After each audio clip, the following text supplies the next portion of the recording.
Assalamualaikum warahmatullahi taala wabarakatuh. Very good morning to Yang Amat Berhormat Datuk On Hafiz bin Ghazi, Menteri Besar of Johor, to Mr. Donald Cooper, Director, United Nations Climate Change, distinguished guests, ladies and gentlemen. I warmly welcome the Excellencies, participants, guests, ladies and gentlemen to the opening ceremony of the Asia-Pacific Climate Week 2023 here in Johor Bahru, Johor, Malaysia. I would also like to extend my gratitude to the State of Johor for their hospitality as the host, and also to the UNFCCC for providing us with the guidance as well as support for the event. Today's Asia-Pacific Climate Week 2023 sees the participation of more than 2,000 delegates representing some 100 countries with 200 events. The choice to host this gathering signifies our commitment to environmental stewardship, sustainable development, and our shared responsibility to address the climate crisis. I believe that the Asia-Pacific Climate Week is the final regional week following the completion of the Africa Climate Week in Nairobi, Kenya, the Middle East and North Africa Climate Week hosted in the Kingdom of Saudi Arabia, and the Latin America and the Caribbean Climate Week in Panama. Thus, Malaysia is deeply honored to host this event, bringing together experts, policymakers, advocates, and leaders from across the Asia-Pacific region and beyond. Ladies and gentlemen, according to the scientific findings of the IPCC 6th Assessment Report, time is limited to reach the scale needed by nations to significantly tackle climate change. Current records have shown a 1.1 degrees Celsius rise above pre-industrial levels. The risk to health, food and water security, infrastructure, and the ecosystems in general will exacerbate with each temperature increase. Thus, as we sit in the comfort of this venue, we must not take what we have now for granted, and I urge us to maximize the opportunity that we have, such as today, to make a difference. Climate change as a global problem requires collective action from all parties. Although our share of global emissions is less than 0.7%. Our per capita emissions are higher than the global average.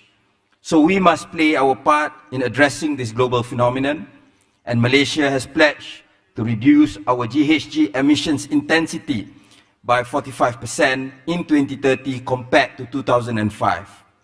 Furthermore, we have set our aspiration to achieve net zero GHG emissions as early as 2050, one of the most ambitious targets in the region. We realize the need to ramp up our efforts.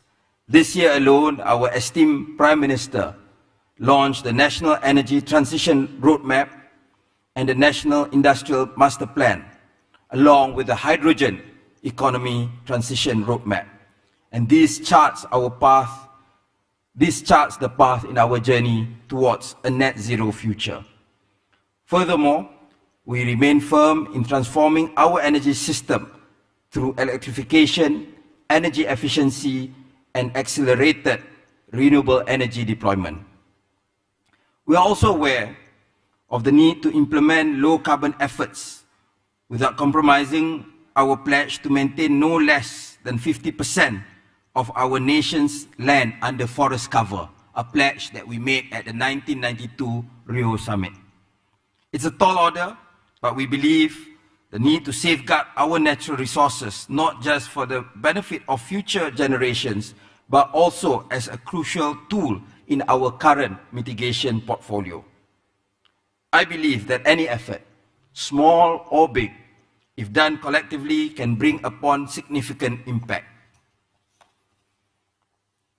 For example, the government of Malaysia this year has allowed government servants to allow batik shirts beyond a single day, Thursday in the week, and also as a measure to adhere to energy efficiency guidelines by maintaining temperatures in government buildings between 24 degrees to 25 degrees Celsius.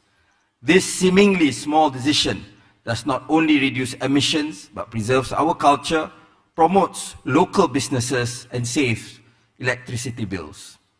Ladies and gentlemen, Asia-Pacific occupies a special place in the global context. It is home to an astounding variety of habitats, landscapes, and cultures. Our region is a showcase for the diversity and beauty of the world, with its dynamic urban centers and beautiful rainforests. It is a known fact that Malaysia's rainforests are among the most mega-diverse on the planet. Pristine forests of all kinds occur across Malaysia with complex structures ranging from the mangrove forest to the montane forest. Adding to this natural bounty, Malaysia is also part of the biodiverse Coral Triangle, some of the richest in the world's oceans. We are home to more than 40,000 known plant and animal species with a high level of endemism. Many of these are of global importance. However, the Asia-Pacific region is also extremely susceptible to the effects of climate change. Rising sea levels threatening coastal communities, extreme weather events disrupting lives and economies, and changing precipitation patterns affecting agriculture and water resources are a reality today. These challenges are not limited to one nation, but ripple across borders, thus emphasizing the need for regional collaboration and global solidarity. In the preceding year alone, Malaysia incurred a total loss of 622.4 million ringgit due to floods. This significant threat impacts our biodiversity, exacerbates water scarcity and food insecurity, posing grave risk to public health. As of now, all government agencies have made preparations for facing the northeast monsoon, including ensuring its human resource strength and assets are adequate to deal with floods. But as climate change impacts exacerbate, adaptation is key to address this challenge. Some of the adaptation measures Malaysia is undertaking encompass strengthening disaster risk management, improving water resources management, enhancing coastal protection, embankment infrastructure development, promoting community-based climate resilience, advocating for climate-smart agriculture, and mainstreaming climate change considerations into development planning. We are also affirming our commitment to water security and access to reliable, sufficient, clean, and quality water supply and sanitation services, recognizing their pivotal role in safeguarding the country's water resources and environment.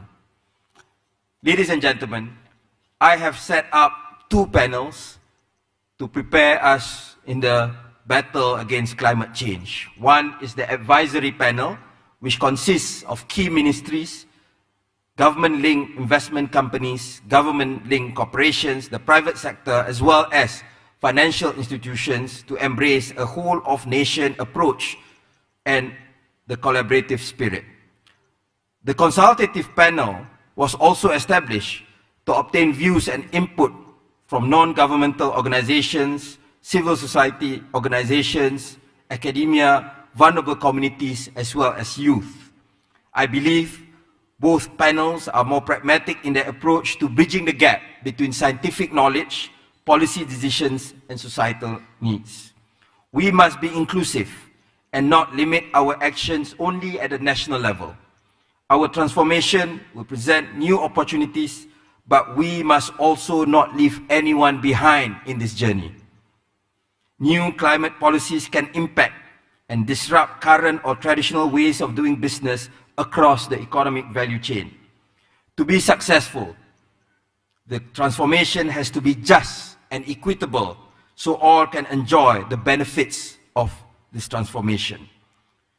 Just transition is one of the backbones of the Paris Agreement in its aim to limit global temperature to well below 2 degrees Celsius and also keep the 1.5 degrees Celsius goal alive.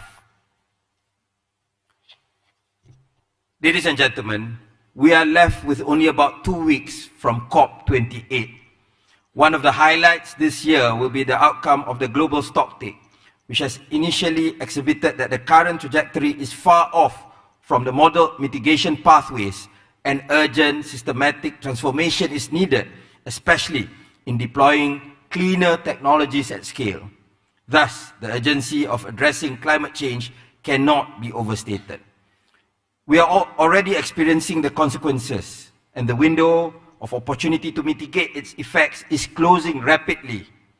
Malaysia urges an urgent call for collective action and unity as we prepare for COP28.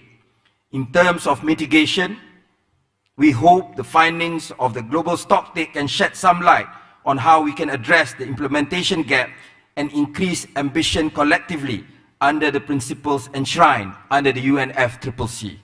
For adaptation, we hope parties can put aside our differences and focus on the task of finalizing the framework of the global goal on adaptation and, most importantly, the operationalization of the Loss and Damage Fund.